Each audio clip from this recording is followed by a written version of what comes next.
voices in my head, they come to me, they understand, they talk to me. And welcome to another exclusive edition of the Backstage Pass. I'm Donovan Troy. I'm Chester McFeely. And after our first show, which you could probably see down there, or over there, or over there, we had our tryout show, and we want you, the viewers at home, to vote for the people on that show of who you'd like to see next week here on the Backstage Pass. But this week, or at least on this installment of the Backstage Pass, we already had established Chester McFeely and I would be doing our Unforgiven show. Yeah. And behind us, it seems that, inspired by our colleague, Tom Bojack, the Asian sensation Cyrus Solomon has decided he wants to do some kind of show for us, but we will ignore him. At least we two will. Yeah. You guys can watch him as much and as long as you like. Just watch us. Yes, watch us. We are the highlight of the show. Obviously, the Backstage Pass is Chester McFeely, according to some of you viewers at home. Now, let's go ahead and start talking about Unforgiven. Okay. Unforgiven is this Sunday. We haven't seen anything develop new for the card. We do have 5 matches scheduled, 4 of them being title matches, 1 being the unsanctioned match. But let's go ahead and talk about that. All right. So one of the first matches that will be on Unforgiven this Sunday will be the World Tag Team Championship match. The current champions, Cody Rhodes and Ted DiBiase, will defend their titles against Crime Time. Now, what would you say? Who do you think will come out on top of that? I'm thinking Crime Time. Crime Time's been looking really good recently, and I think Cody Rhodes and Ted DiBiase have had their run. They've actually had, 2 runs together as a team, and this will be third run for Cody Rhodes at this moment in time. You know what, Chester? This is the most talking I've actually heard you in, forever. It's weird. I've known you for almost 2 years now, and you've always said just nits and bits about stuff. But anyways, let's continue with our show, and another match that we'll see this coming Sunday will be the unsanctioned match. The Heartbreak Kid Shawn Michaels versus Chris Jericho. What kind of results do you have planned there, my friend? I'm going to have to agree with the late great Matt Thiel, who said that HBK was going to win the match. He was going to take it because of because of everything that's been going on. Sure. Chris Jericho's won the last few matches, and HBK just needs to end this so he can retire. Okay, so apparently, according to Chester, we think HBK will win and retire. I actually have a second or a different point of view. I do see Shawn Michaels taking the win here to finally end the feud between Chris Jericho and himself. Maybe get some retribution for the punch to Miss Rebecca's face. Yes. But I think that indeed this will end, and Chris Jericho will jump to the world title picture after what happens at the Scramble later on that evening. And I think it'll be great for Chris Jericho because he has been kind of stuck with the Shawn Michaels rivalry for the longest time now. I agree. And another match we're going to see at Unforgiven is the Championship Scramble matches on both Raw, SmackDown, and ECW. And ECW being the first one we're going to talk about will feature the world's strongest champion, Mark Henry, the former #1 contender, Matt Hardy, The Miz, Finlay, and Chavo Guerrero. Now, lots of former champions there, being Chavo Guerrero and obviously Mark Henry, a champion of his own rights. Miz being a tag team champion, U.S. champion Finlay, and Matt Hardy's been almost every championship possible besides a lead title. So maybe Matt Hardy can do it. I mean, what's your point of view here in this Scramble match? You got 20-minute match, 5-minute intervals for another champion to come in, or challenger. I think it's going to be an interesting match. I was surprised to hear that The Miz made the match instead of John Morrison. Yeah, indeed. But, no, I actually think concerning all 3 scrambles, I think that all 3 championships will change hands. Oh, that is quite a bold statement. Would that be your theory, as Matt would say? As Matt would say, it would be my theory. I think Matt Hardy's going to take home the ECW championship. Oh, that will be tough. We'll have to see, actually, on the match itself, if Tony Atlas is going to play a picture, a big part of this match. He probably will. What is the Asian sensation doing now? Looks like he's lubing up. Oh, lubing up, exactly.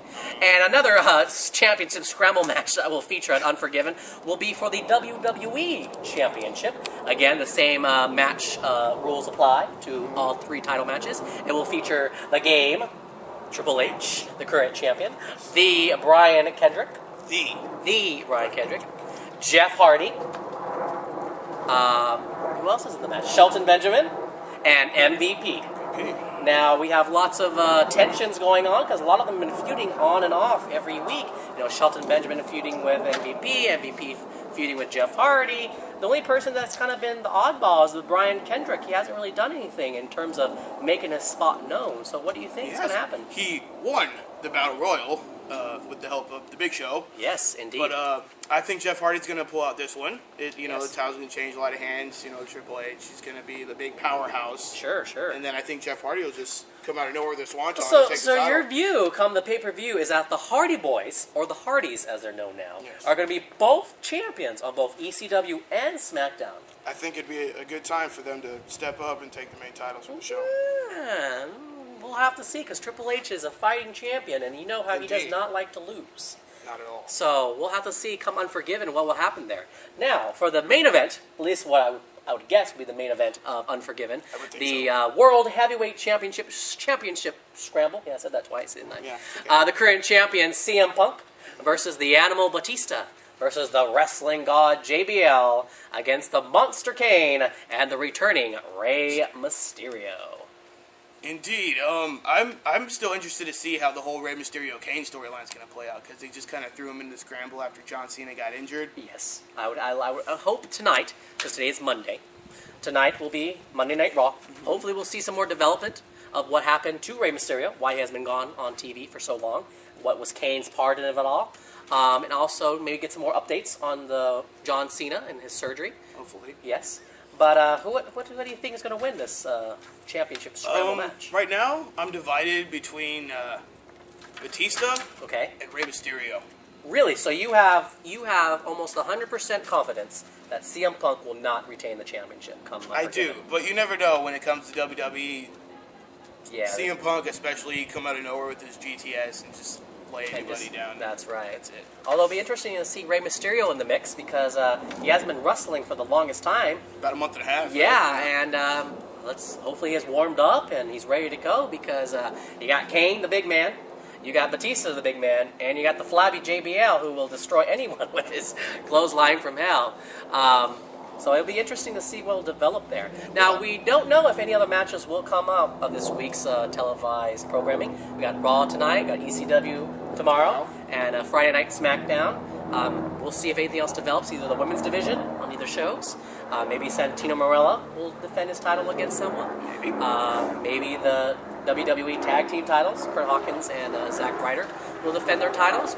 Who knows? Anything else that we want to see come Unforgiven?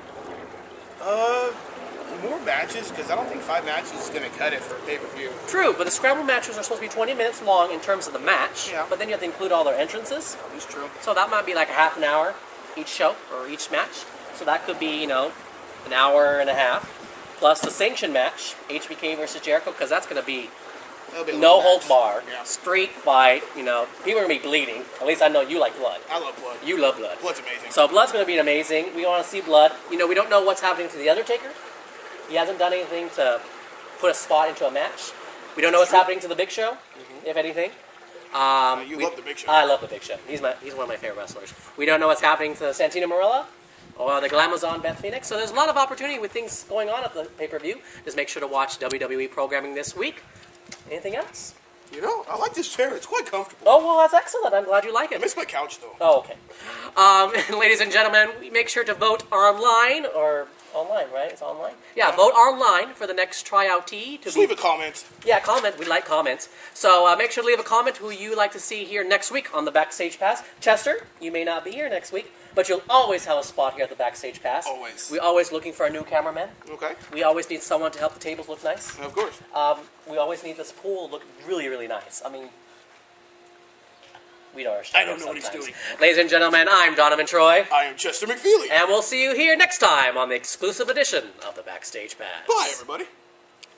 I hear voices in my head, they come to me, they understand.